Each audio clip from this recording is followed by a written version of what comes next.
குழந்தைங்க போயிட்டு 10 மேல சமூக விரோதிகள் கல்வி அறிஞ்சிருக்காங்க. அதே போல இந்த மாதிரி பெண்களுக்கு மேல கோயம்புத்தூர்ல பெண்களுக்கு மேல பாலியல் வல்லுறவு தொடர்ந்து இந்த சம்பவம் நடந்துட்டு இருக்கு. இது குறித்து நாங்கள் எப்போவுமே சொல்லிகிட்ருக்கோம்.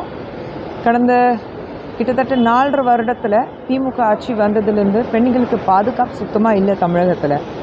முதலமைச்சர் அவர்கள்கிட்ட நாங்கள் கேட்குற கேள்வி ஒன்று தான், பெண்களுக்கு பாதுகாப்பு எப்போ கொடுக்க போகிறீங்க? பெண்களுக்கான காட்சி, பெண்களுக்கு உரிமைக்கான கொடுக்க வேண்டிய ஒரு ஆட்சி எங்களது இருக்குது அப்படிலாம் பேசிகிட்டு இருக்கும்போது தொடர்ந்து 2021லேருந்து 2025 கடைசியில் இருக்கோம். இந்த 4.5 வருடத்தில் 65% பெண்களுக்கு மீதான ஒரு கொடுமைகள் அதிகமாகிருக்கு. ஸோ 65% ரைஸ் நீங்கள் சொல்லும்போது ஒரு சாதாரண விஷயம் கிடையாது. ஸோ பெண்களுக்கு பாதுகாப்பு எங்கே இருக்குது? எல்லாம் இந்த மாதிரி ஒரு பிரச்சனைகள் இருக்கும்போது, கோயம்புத்தூர் இருக்கட்டும், பொள்ளாச்சி இருக்கட்டும், அண்ணா யூனிவர்சிட்டி இருக்கட்டும், இல்லை பல இடங்களில் இந்த மாதிரி பிரச்சனைகள் வரும்போது முக்கியமான காரணம் போதைப் பொருட்கள் அல்லது டாஸ்மாக்.